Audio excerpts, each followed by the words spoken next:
मैं बचपन से जापान के बारे में किताबों से, मेरे स्कूल के टीचरों के मुंह से हमेशा सुनता आया था कि जापान ऐसा है, जापान वैसा है। वहाँ पे दो दो न्यूक्लियर अटैक होने के बावजूद भी वो देश ने हार नहीं मानी और वो देश बाकी दुनिया से हमेशा 10 कदम आगे ही रहा।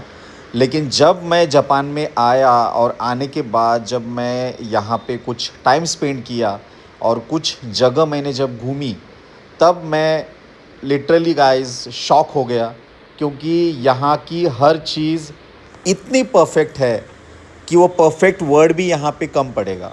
सफाई हो, कोई भी क्वालिटी हो, चाहे फूड की क्वालिटी, बस की क्वालिटी, ट्रेन की क्वालिटी, या किसी चीज़ को आप ख़रीदते हो उस चीज़ की क्वालिटी, हर चीज़ में ये परफेक्ट है। सफाई तो ऐसी है यहाँ पे कि तो सफाई की तो पूरी दुनिया कायल है, पूरी दुनिया पागल है इन लोगों की साफ़ सफाई देख के। लेकिन साथ में ये लोग जितने पोलाइट है, ये जितने प्यार से झुक के ये सामने वालों से बात करते हैं, उनको जब हम देखते हैं तो खुद को शर्म आती है। क्योंकि हमारे यहाँ पे क्या होता है, जिनके पास एक छोटी बड़ी गाड़ी या थोड़े से पैसे आ जाते हैं तो अपने आप को पता नहीं वो लोग क्या समझने लगते हैं। लेकिन यहाँ पे करोड़पति लोगों को भी आप, या फिर नॉर्मल मिडिल क्लास लोगों को या रिच लोगों को आप, किसी को भी कोई भी चीज़ पूछो, एड्रेस पूछो, कोई कन्फ्यूजन है किसी चीज़ को लेके आप पूछो, वो भले उनको इंग्लिश ना आए लेकिन वो गूगल पे सर्च करते हैं, ट्रांसलेट करते हैं और वो चीज़ फिर से ट्रांसलेट करके आपको दिखाने की कोशिश करते हैं कि आप ऐसे जाइए, यहाँ पे रुकिए, ये कीजिए। और ये सारी चीज़ों की वजह से गाइज़ मैं जापान के मतलब फुल प्यार में पड़ गया। जैसे मैंने जब मैं टोक्यो में उतरा हानेडा एयरपोर्ट पे, और वहाँ से जब मैंने मेरी जर्नी स्टार्ट की towards to hotel, then hotel to all site seeings and all, oh my god, मैं तो हर जगह पे बस मेरा मुंह खुला का खुला ही था। ऐसे कैसे, मतलब मैं बाकी कई सारी कंट्रीज़ में गया हूँ, लेकिन जापान में जो है, मैं मतलब एकदम स्पीचलेस हो गया। मैं बात नहीं कर पा रहा था। मैं इस तरह से मेरा रिएक्शन था सब जगह पे। और बहुत सारे लोग कहते हैं कि जापान जो है बहुत एक्सपेंसिव है, मिडिल क्लास लोग अफोर्ड नहीं कर पाते ये वो। लेकिन आप अगर बजट से, अगर आप प्लानिंग करके अगर आप यहाँ पे जाते हो तो सारी चीज़ें जो है वो आपको बजट में ही दिखाई देगी।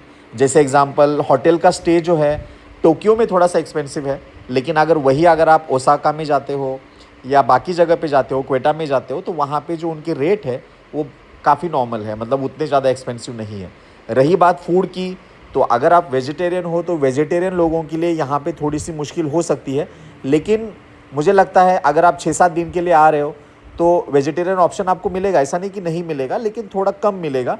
बट 7-Eleven जो शॉप है वहाँ पे आपको सारे वेजिटेरियन ऑप्शन मिल जाते हैं। हालांकि वो पैक्ड फूड रहता है, लेकिन वो बहुत अच्छे क्वालिटी का फूड रहता है। तो आपकी तबीयत ख़राब होना या पेट ख़राब होना, इस तरह की कोई चीज़ें आपको यहाँ पे गलती से भी नहीं होगी। घूमने के लिए ऑल ओवर जापान में ट्रेनें हैं, चाहे वो मोनोरेल हो, मेट्रो हो, बुलेट हो, नॉर्मल ट्रेन हो या लोकल ट्रेन हो।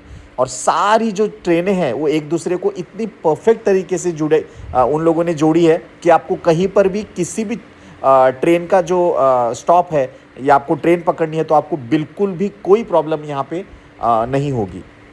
वॉक करते रहो, आपको पता भी नहीं चलेगा कि आपने कितना वॉक किया। जैसे मैं दिन में 10-10, 15-15 किलोमीटर मैं आराम से चलता था और मुझे बिल्कुल भी मैं टायर्ड नहीं होता था, क्योंकि सारी चीज़ें देख देख के मेरे पाँव चल रहे हैं और मेरी बॉडी थक रही है, इसका कभी मुझे अंदाज़ा ही नहीं हुआ। टोटल जो मैं 6-7 दिन यहाँ पे था जापान में, मुझे कभी फील नहीं हुआ।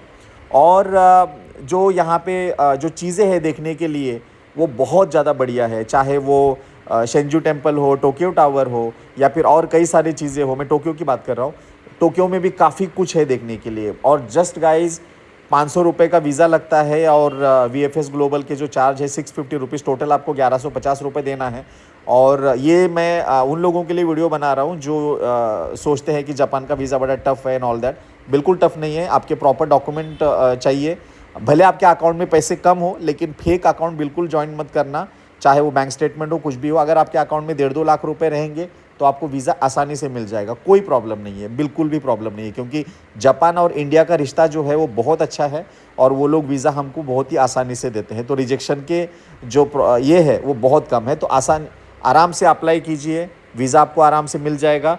और रही बात फ़्लाइट की, तो आप मुंबई से, बेंगलुरु से या फिर दिल्ली से वगैरह देख रहे हो तो उससे कई ज़्यादा सस्ती फ़्लाइट आपको मिलेगी अहमदाबाद में।